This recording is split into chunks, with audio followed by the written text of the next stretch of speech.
నమస్తే అండి. నమస్తే. ఆంధ్రప్రదేశ్‌లో ఎన్నికలున్నాయి. ఏ పార్టీ గెలిచే అవకాశం ఉంది? తెలుగుదేశం పార్టీయా? వైసీపీయా? తెలుగుదేశం పార్టీ. తెలుగుదేశం పార్టీ. ఎందుకని ఎట్లా ఎట్లా అంటున్నారు? అంటే వైసీపీకి ఎందుకు ఓటేయద్దంటారు? మధ్య తరగతి వాళ్ళు మొత్తాన్ని అల్లాడిచ్చింది. వైఎస్ఆర్‌సీపీ ప్రభుత్వమా? ఆ! మధ్య తరగతి వాళ్ళు మొత్తం ఇబ్బంది పడిపోయారు. వాళ్ళు అయ్యే తరంలో కూడా ఈ రకంగా చేయలేదు. జా జగన్ వచ్చిన తర్వాత ఈ రకంగా అయింది. మధ్య తరగతి వాళ్ళు బాగా ఇబ్బంది పడిపోయారు. తినడానికి గింజలు కొనుక్కోవడానికి కూడా బాగా విపరీతమైపోయినాయి. ఇప్పుడు ఇంతకుముందు వడ్లు అనేది 1200, 1300 ఉండేయి. ఇవాళ 3000 పాత వడ్లు. కొత్తయి 2500 అంటుండ్రు. మరి తినడానికి మధ్య తరగతి వాళ్ళు పనికి పోతే వచ్చేదేమో 400. ఆ 400లో కూరగాయలు ఏంది అన్నీ పెరిగిపోయాయి. నూనె పెరిగింది, పెట్రోల్ పెరిగింది, కూరగాయలు పెరిగినాయి, బియ్యం పెరిగినాయి, కరెంటు బిల్లులు పెంచిండ్రు, ఇంటి పన్నులు పెంచిండ్రు, అన్నీ పెంచిండ్రు. పనులేమో తక్కువగా ఉన్నాయి. మాకేం పనులు దొరకట్లే. ఈ టైలరింగ్ పనులు కూడా ఆగిపోయినాయి. అన్ని రెడీమేడ్ వచ్చేసరికి పనులు లేవు. పూర్తిగా డౌన్ అయిపోయినాయి. మాకేం పీస్ వర్క్ చేసుకునే వాళ్ళం మేము. శాలరీకి ₹100 వస్తాయి. ఎవరన్నా 4 సొక్కాలు ఇస్తే 400 వచ్చాయి మాకు. అట్టాటివి కూడా లేకుండా పోయినాయి. రోజుకి 2 సొక్కాలు కూడా రావట్లే. మరీ ఇబ్బందులు పడిపోతున్నాం. ఇంట్లో జరగడం కష్టంగా ఉంది. మాలాంటి వాళ్ళు కాడ మరి ఇట్లా మధ్య తరగతి వాళ్ళ మీద పడటం కరెక్ట్ కాదు. అందుకని మేము టీడీపీకి వేద్దామని అనుకుంటున్నాం సార్. గుంటూరేనా మీది? గుంటూరేనా? ఉమ్, గుంటూరు. అదే ఆంధ్రప్రదేశ్ అన్న.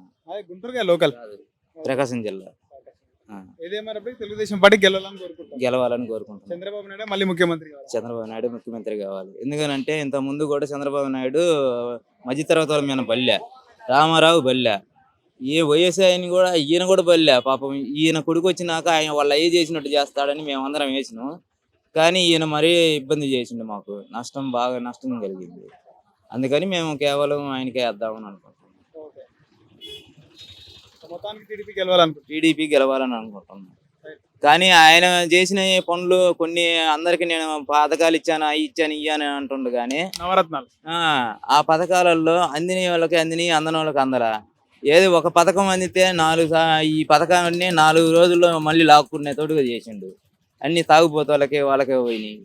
మాకే పథకాలు అయితే అందలేదు. ఒక పథకం అందింది. ఆ పథకం కూడా ఒక్కసారి అందింది. రెండో టిప్పుకి రాలే మాకు. టైలరింగ్కి వేస్తామా అని అన్నారు. ఒక టిప్పులో 10,000 పడ్డాయి. 2 టిప్పులు కూడా మేము చేయము, మీకు షాపు లేదు అని అన్నారు. మీ సొంత షాప్ ఉండాలంటే మేము అద్దెకి తీసుకొని షాపులో కుట్టుకుంటాం. కానీ సొంత షాప్ అంటే మేము ఏడగట్టించాము సొంత షాపులు. అందుకని మా కాళ్ళు ఇవ్వనంటే వాళ్ళు ఒప్పుకోలేదు, రాయలేదు, తీసేశారు. మొత్తానికి తెలుగుదేశం పార్టీ అధికారంలోకి రావాలని కోరుకుంటున్నాం. తెలుగుదేశం పార్టీ రావాలని మేము కోరుకుంటున్నాం. సార్ నమస్తే అండి. ఆ, సార్ మీ పేరండి? పేరా ఆర్ కృష్ణ. ఇప్పుడు ఆంధ్రప్రదేశ్ రాష్ట్రంలో ఎన్నికలు ఉన్నాయి. ఏ పార్టీ గెలిచే అవకాశం ఉంది? ఏ పార్టీ గెలిస్తే బాగుంటుంది అంట? ఏది వచ్చినా ఓకే, కానీ అభివృద్ధి కావాలా, జనానికి మంచి కావాలా, అంతే. ఇంకా ఏ పార్టీ గెలిచినా కూడా అదే కానీ వాడు వచ్చి ఒరిగిచ్చింది ఏమీ లేదు. జగన్ వాడు ముసలి అయ్యిండి, వాడిని ఓడించారు. వీడు వచ్చి ఒరిగిచ్చింది ఏం లేదు. రాష్ట్రాన్ని అభివృద్ధి చేయలేకపోయాడు జగన్.